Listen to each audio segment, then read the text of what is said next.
Gracias, Carlos, y bienvenidos a todos. Soy Claudia Diani, coordinadora de comunicación de la representación en Brasil del ICA, el Instituto Interamericano de Cooperación para la Agricultura. Bueno, las Naciones Unidas han convocado para septiembre una cumbre para discutir los sistemas alimentarios, de donde se espera sacar compromisos que puedan resultar en cambios muy importantes para la agricultura y la ganadería de nuestra región. Los requerimientos de acceso a mercados y a estándares ambientales son cada vez más rigurosos y los alimentos y productos agrícolas son los más afectados. Se buscará cada vez más adoptar unas prácticas agrícolas y de ganadería de carbono positivo. Y para discutir este desafío, en esta sesión del Simposio del Sur del Mundo recibimos a Sabine Papendiek, que es consultora en comercio internacional, acceso a mercados y sustentabilidad. Es también coordinadora general del Programa Argentino de Carbono Neutro. También tenemos acá con nosotras Florencia Ricard, que es docente y investigadora de la Universidad Nacional de La Pampa, y Eduardo Serri, profesor e investigador del Departamento de Ciencia del Suelo de la ESALC, USP, que además está en la lista de la Reuters como uno de los científicos del clima más importantes del mundo. Bueno, yo comienzo con Sabrina y a lo mejor Sabina nos puede aclarar qué es lo que hace el programa argentino de carbono neutro y cómo el trabajo que hacen, Sabrina, ahí se relaciona con los objetivos del Acuerdo de París, por ejemplo, y de la cumbre de los sistemas alimentarios. Buenas tardes. Muchas gracias, Claudia. Bueno, en este caso me toca hablar sobre el programa argentino de carbono neutro. Como ustedes bien saben, el programa es un programa privado que nace de las principales bolsas de cereales y de comercio de Argentina, que tiene como objetivo responder específicamente a eso que vos mencionabas, que son los requerimientos de acceso a mercado en temas de sustentabilidad, específicamente lo que es una de las categorías de impacto potencial ambiental, que es carbono equivalente. Y para ello es necesario pensar en lo que es las emisiones por producto, ¿no? Acá tenemos la necesidad de empezar a integrar una cadena de cuna hasta puerto de salida en Argentina para poder buscar información precisa del análisis del ciclo de vida local y de los indicadores de desempeño ambiental que tenemos para poder de alguna manera alcanzar los umbrales de emisión que nos están solicitando al momento de ingresar al mercado. Es algo que ya tenemos conocidos nosotros en Argentina por parte del biocombustible en lo que es la energía la Directiva de Energías Renovables en la Unión Europea, y de la misma manera estamos trabajando con otras mesas sectoriales generando principalmente dos herramientas, porque lo que necesitamos es empoderar al sector primario, al acopio, a las plantas, a los exportadores, al transporte, para poder tener ese cálculo propio de impacto ambiental en lo que es carbono equivalente. Generamos una herramienta primero de cálculo que tiene un calculador abierto que lo que busca es empoderar y la autogestión, y generamos una segunda herramienta que es de buenas prácticas ambientales, que de alguna manera es una herramienta de gestión que lo que hace es que al momento de nosotros tener un cálculo, de sacarnos esa primera foto, que por ahí quedamos mal parados o con contraluz, nos posibilita empezar a gestionar esto de manera eficiente con un objetivo, alcanzar la carbono neutralidad, cosas que seguramente los otros participantes van a ir mencionando en sus exposiciones. Pero en ese sentido, lo que es este manual de buenas prácticas también está alineado a otros estándares internacionales como es ODS. Por acá existe una alta importancia en salir a comunicar qué es lo que hacemos, y el empezar a gestionar es parte de eso que tenemos que salir a comunicar. Y por otra parte también está alineado a otros estándares comerciales, como por ejemplo pasó la mesa oleaginosas, está alineado a lo que es ISC, 2BS, RTRS, y a su vez también estamos alineados a los que son los estándares de GRI, que es el Global Reported Initiative. La idea es que los productores, los acopios, volvamos a repasar todos los eslabones de la cadena, empiecen a juntar todas esas piezas dispersas para de esa manera poder agregar valor ambiental a los productos que exportamos. Dejamos de mencionar que actualmente el programa argentino está trabajando en la mesa oleaginosas, que ya tiene sus herramientas que acaban de lanzarse en las últimas semanas. Tenemos también la mesa de maíz y de sorgo, y estamos próximos a conformar la mesa de trigo. Pero la idea es recorrer todos los alimentos, bebidas y bioenergías de exportación de la República Argentina. Sí, perfecto. Y Sabiria, ¿nos puede aclarar qué tipo de adaptación se requiere hacer en la producción para garantizar que los productos estén en las góndolas de los mercados internacionales? ¿Se puede dar ejemplos de adaptaciones?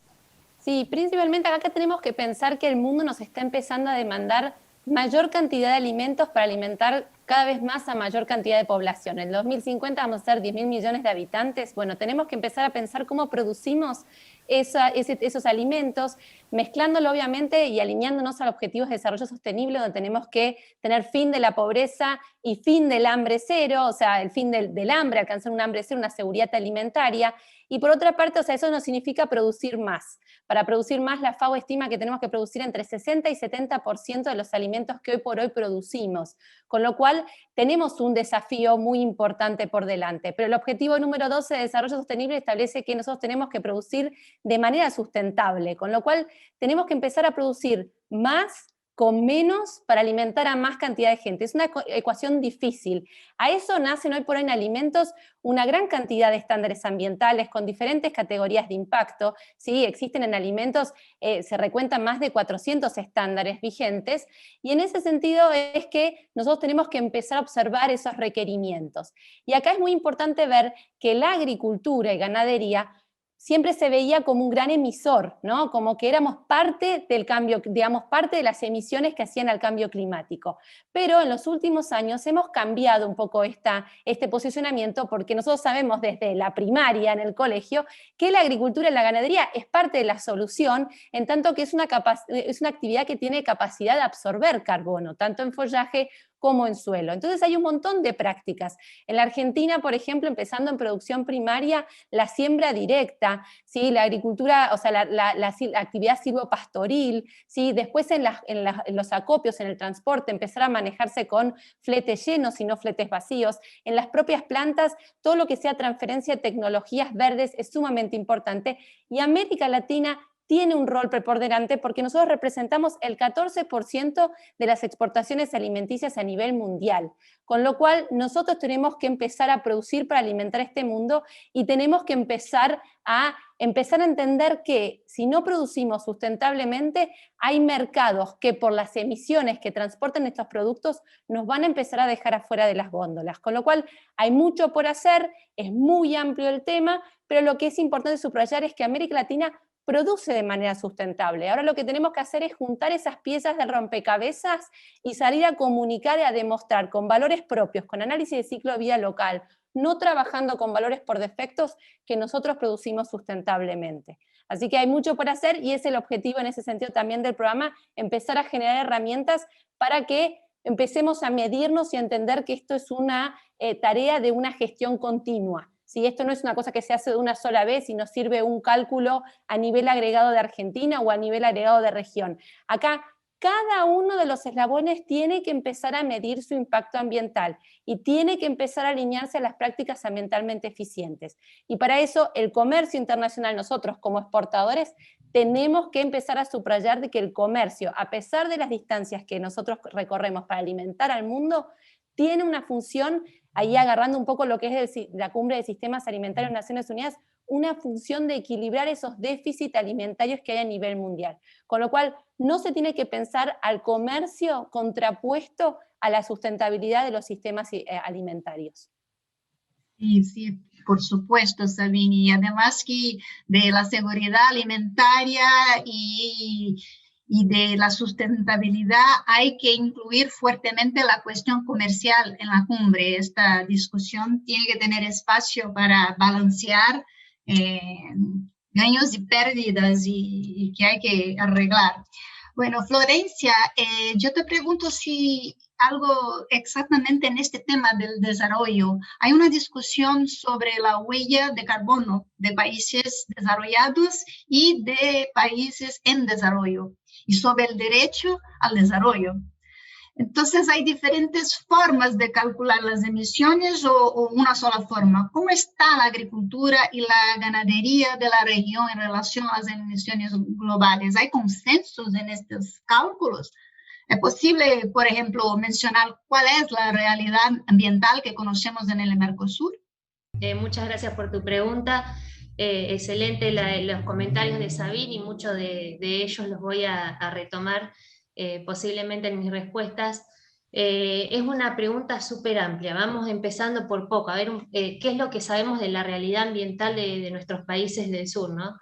Entonces, un poco en base a eso y en el marco de esto que nos trae, que es este contexto constante de cambio climático y este incremento de casi un 43% de las emisiones de gases de efecto invernadero respecto a 1990, en nuestros países del sur, del Cono Sur, me refiero a Mercosur específicamente, en los últimos 100 años se han ido dando una vorágine de cambios relacionados al uso de la tierra, que han impactado, por supuesto, en estas emisiones de gases de efecto invernadero, ¿no? Varios de ellos, según algunos países, cuando digo cambio de uso de la tierra, me refiero a reemplazar, por ejemplo, cobertura boscosa por otro uso, ¿no? Un uso distinto al que había antes. En algunos países esto ha sido para reemplazarlo por cultivos, en otros ha sido para reemplazarlo por producción de carne. Me refiero, por ejemplo, al ejemplo de Argentina versus al ejemplo de Brasil. Y esto ha impactado en las emisiones de esos sistemas productivos, ¿no?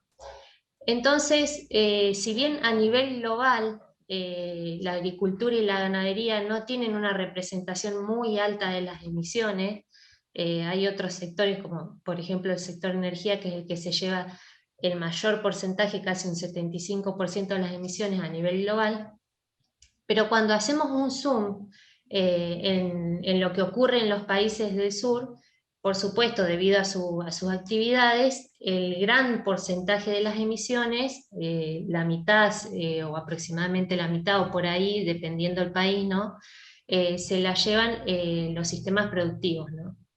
Y acá hay mucha tela para cortar, ¿no? Si seguimos haciendo zoom dentro de esas emisiones de los sistemas productivos, el que se lleva la mayor parte de la torta está relacionado específicamente también a la producción ganadera, ¿no? Sabemos que los bovinos de carne específicamente son grandes emisores de gases de efecto invernadero por metano. Y eso es algo que tampoco deja de ocurrir en Argentina, donde una gran cantidad de esas emisiones está atribuida a esto, ¿no? Ganadería dentro de los subsectores, ganadería es el subsector que lidera en todas las emisiones que se producen a nivel país, con más de un 20% de las emisiones solo atribuidas a ganadería. Pero fíjense en que en todo esto que les he estado contando ahora, básicamente hablé de emisiones, ¿no? Una palabra que se repitió de manera bastante constante. Y entonces ahí es donde aparece un poquito la discrepancia en estas cosas. Los inventarios de gases de efecto invernadero generalmente son un inventario de emisiones.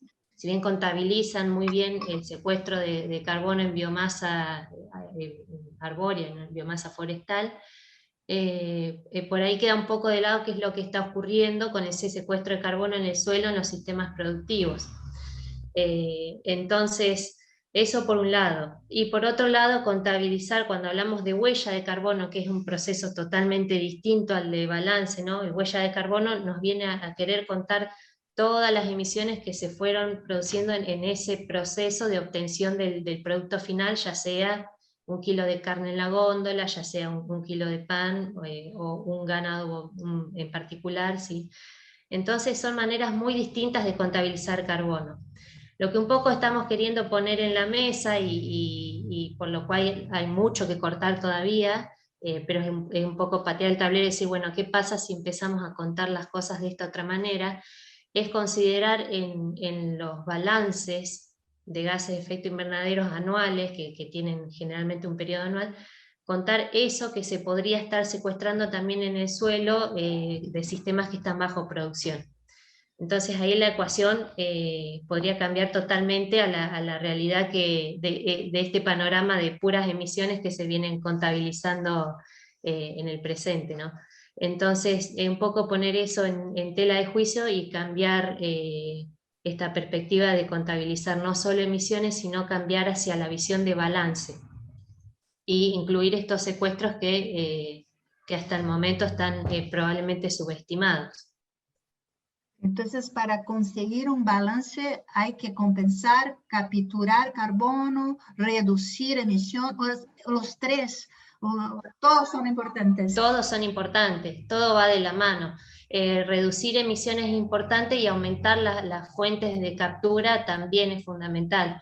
Esto no es mágico, no es que ocurre sencillamente, sino que detrás de esto tienen que estarse dando varias cuestiones, ¿no? Acá entra en juego todo, entra en juego aplicar tecnologías de insumo, tecnología de proceso, tecnología de conocimiento, de información.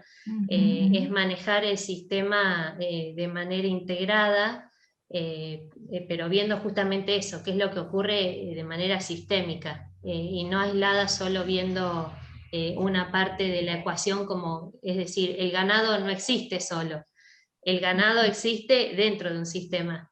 Entonces, cambiar esa visión y eso le ofrece una enorme ventaja a los países del sur, a los países, nuestros países productores del sur, les ofrece una enorme ventaja frente a otros países donde estos sistemas productivos les permite tomar el carbono que se encuentra en la atmósfera y luego de pasar por un montón de procesos que formar parte del ganado y luego volver al sistema, le permite esto de que quede capturado, luego de que pasa por el suelo, microorganismos y demás, de que quede capturado nuevamente en otra fuente de almacenamiento como puede ser el suelo. Y eso los pone en suma ventaja frente a otros sistemas donde la forma de producción es más intensiva o donde existen otras formas de producción, como por ejemplo la industrial, o que lo que básicamente hace es tomar carbono que ya se encuentra almacenado en el suelo y capturado bajo forma de combustible fósil y liberarlo a la atmósfera. Es un proceso que podría nuestros sistemas productivos estar actuando como una válvula que nos ayude a decir cuánto carbono queremos o podemos dejar guardado y quitar de ese reservorio de la atmósfera que ya sabemos que se está saturando. Y se puede decir, se puede medir, se puede mencionar, porque la región América Latina y Caribe es el mayor exportador neto de productos agrícolas, inclusive derivados de la ganadería. Se puede medir cómo la región en general se encuentra con respecto a estándares necesarios con relación a otras regiones y países. Los estándares que generalmente se aplican ahora son, bueno, de hecho por los que existen, no sé si te respondo con esta pregunta, pero en base a los que ya se han puesto cierto tipo de restricciones comerciales, están basados en la mirada de contabilizar emisiones, ¿no? Entonces, en base a eso de contabilizar solo emisiones y más de la mano también de los cambios de la tierra en relación a la deforestación, estos países no están tan bien posicionados. Pero nos estamos olvidando de esa otra parte del componente, que es permitir a estos países contarles ese secuestro que no está siendo visibilizado. Volveremos a esto. Entonces, yo quisiera incluir a Eduardo en la charla, justamente con la cuestión de los suelos.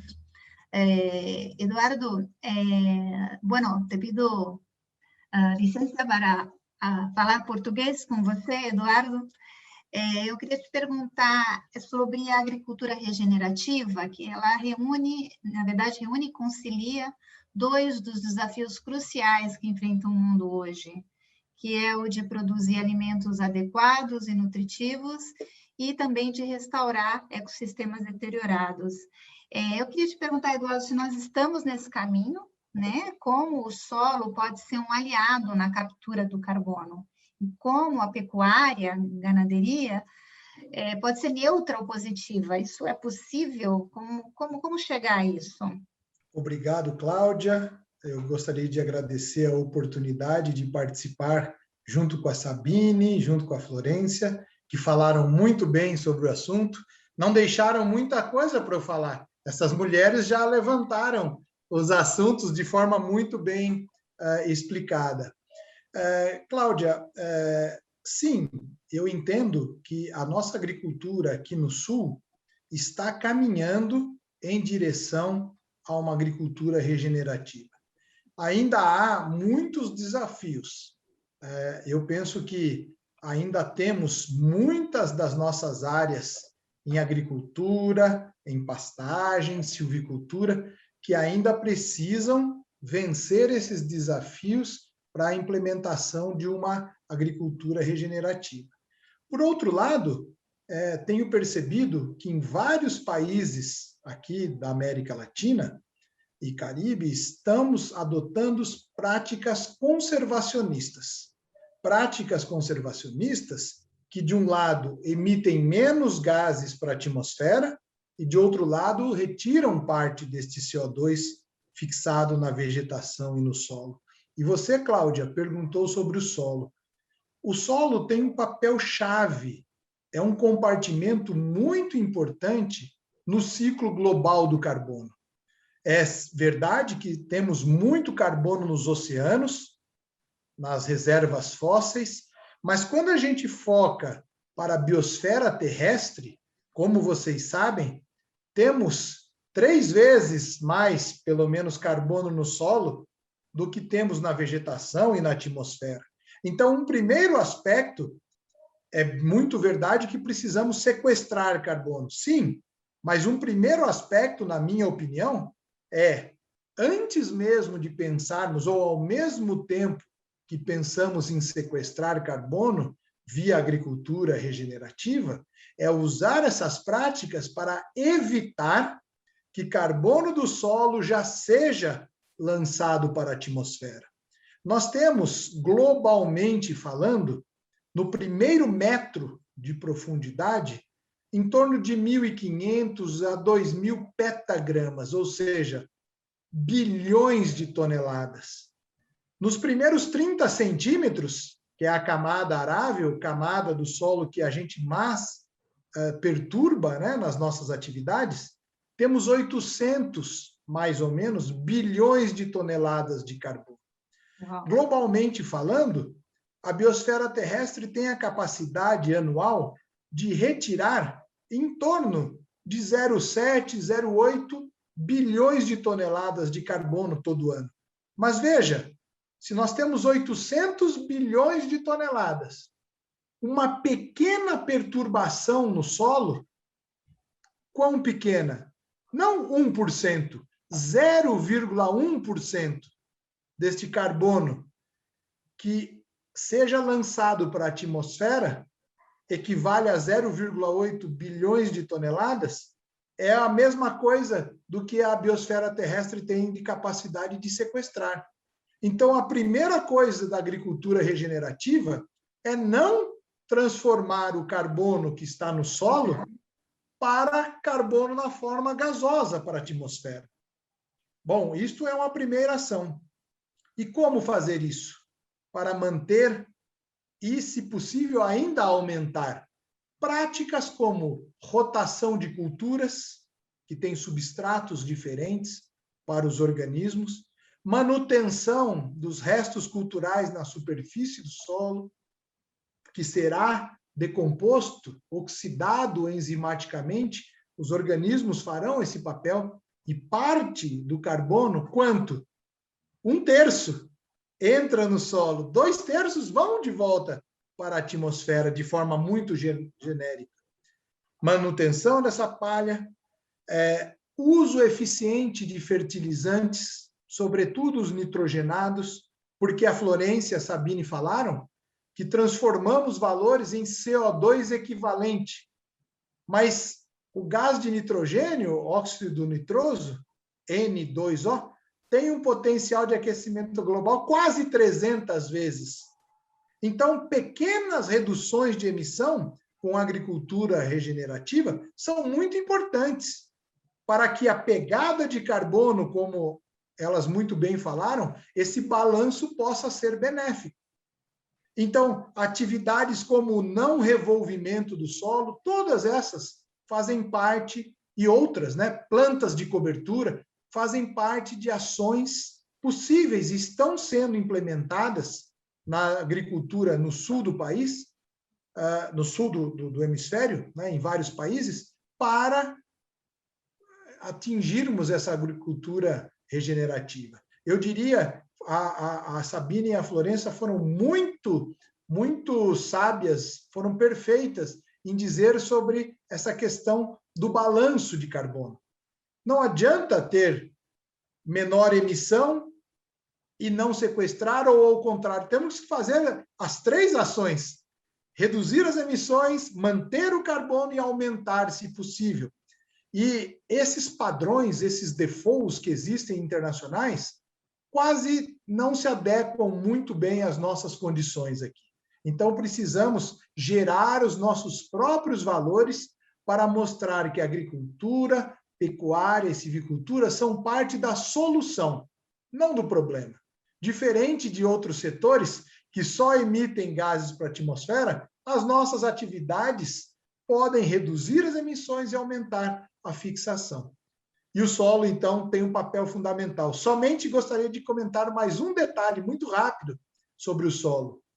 Uma vez o carbono incorporado ao solo, está na forma de uma série de compostos orgânicos, uma série de estabilidades. E este material orgânico que contém carbono pode sofrer uma série de associações organominerais. E isso, sem entrarmos no detalhe técnico, mas dar uma estabilidade a este carbono muito grande. Este carbono estabilizado na fração organomineral pode ter uma permanência, um tempo médio de residência muito longo no solo, mais do que tem na vegetação. Pode ficar centenas, milênios no solo, e isso é muito importante. Eduardo, o professor Ratan Lau, com quem o ICA tem uma iniciativa chamada Solos Vivos das Américas, ele diz que o mundo precisa de uma mudança de paradigma. E que essa mudança é no sentido de que é muito importante que os produtores mantenham os solos sempre vegetados. Parece simples isso. Aí eu te pergunto, é simples e por que não é assim? Puxa, o professor Ratan Lau é um mestre, né? Eu tive a oportunidade de ficar lá com ele em Ohio há algum tempo e aprender um pouco do que ele sabe, mas esta frase é muito importante.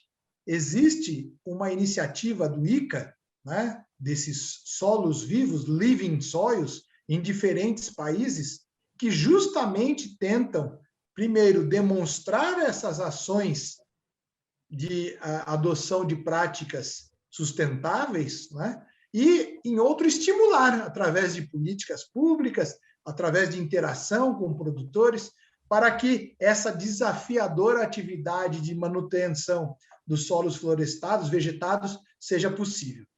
Quando o professor Ratan fala de manter os solos sobre vegetação, idealmente sobre plantas vivas. Por quê? Porque tem o sistema radicular das plantas que liberam vários ácidos orgânicos de baixa massa molecular, que são entradas de carbono contínuas no solo. Mas parte dessa planta também fica depositado na superfície e vai sofrer decomposição. Mas se não forem plantas vivas, em sistemas de agricultura, por exemplo, que possamos manter a palha, os restos culturais na superfície. Porque o professor Ratan, e como outros comentam, não é só uma questão de carbono, é também uma questão de conservação do solo e da água, é uma questão de manutenção da biodiversidade do solo com substratos diferentes de plantas, ou seja, temos que ter plantas com características distintas cobrindo esse solo. É questão da produtividade. Por quê? É isso que estimula os produtores, os fazendeiros, os agricultores. É esse ganho de produtividade que a Sabina falou, que temos que aumentar a produção de alimentos. E, como consequência, temos a melhoria da qualidade do solo, sob o ponto de vista de atributos físicos do solo, com essa vegetação temos uma tendência de melhor agregação desse solo, retenção de água, é de propriedades químicas do solo, de fertilidade, como troca de cátions para reter temporariamente nutrientes para que as plantas aumentem a chance de absorver. É a questão biológica de ciclagem de nutrientes e serviços ecossistêmicos. A biodiversidade dá uma série de serviços ecossistêmicos. E o solo está nesse contexto todo. O solo participa, direta ou indiretamente, de pelo menos 4 ou 5 grandes objetivos do desenvolvimento sustentável.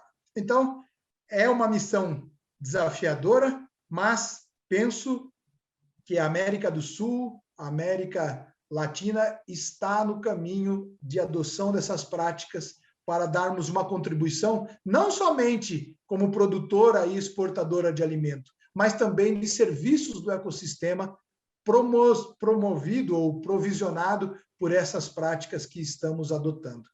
Quer dizer que então, um solo equilibrado, ele tem resultados não só no equilíbrio do meio ambiente, como também da produtividade, portanto, o equilíbrio econômico, sem falar na saúde das pessoas, né? Porque é daí que vem os nutrientes, né?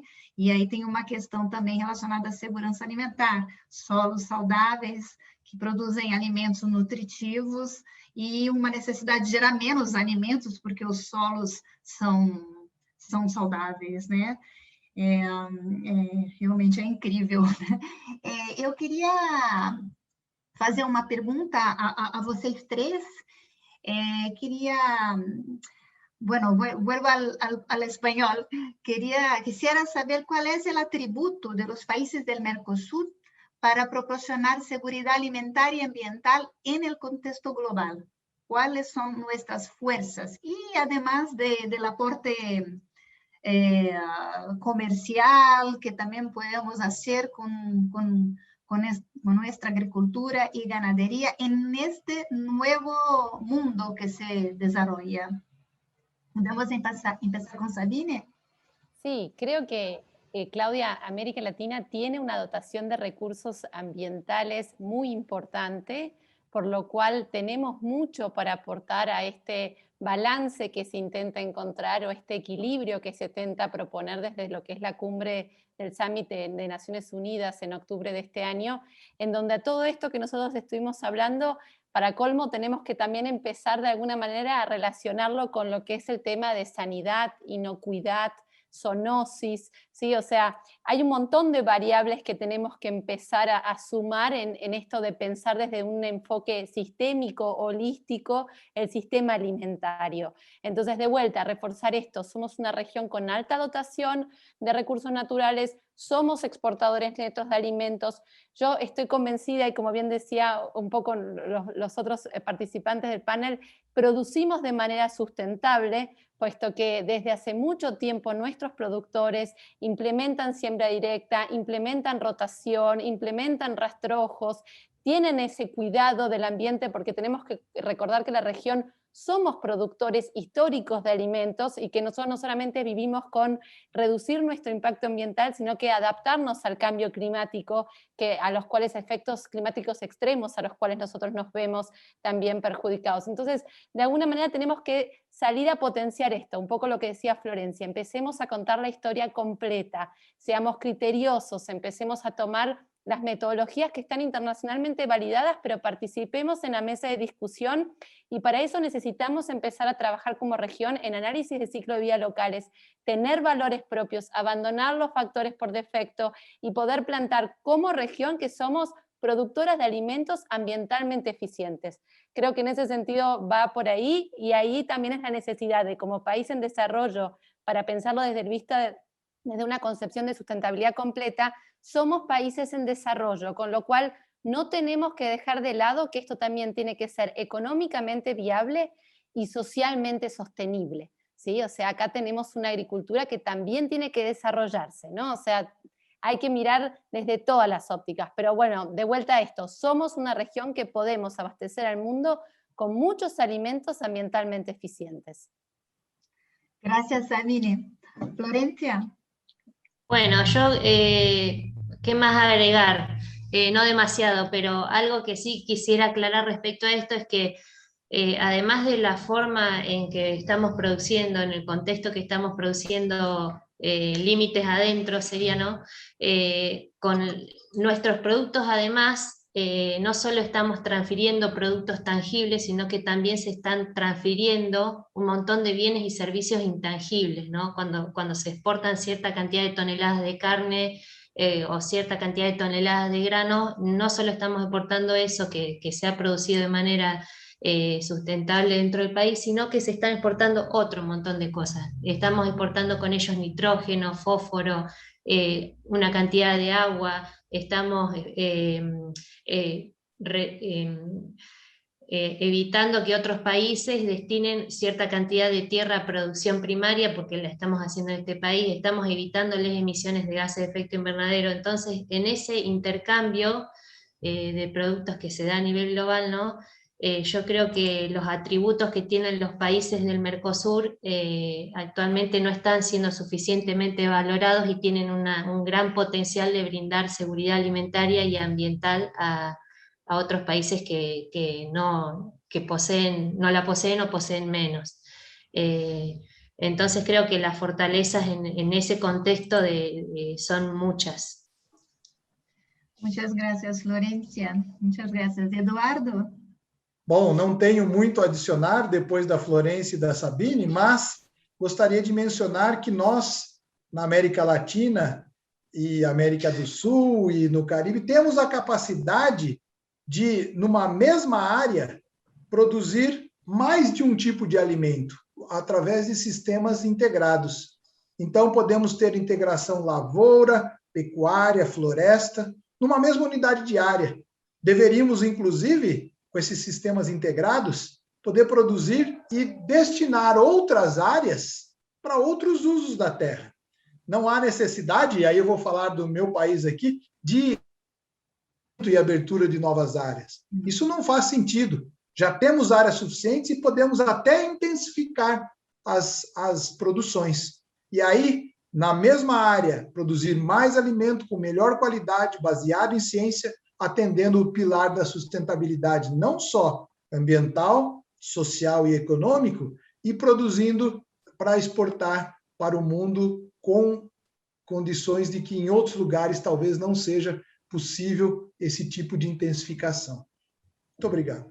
Sin duda, Eduardo. Muchas gracias a todos. Muchas gracias, Carlos, y muchas gracias por acompañar y espero que disfruten todas las sesiones del Simposio del Sur al Mundo. Chao, chao.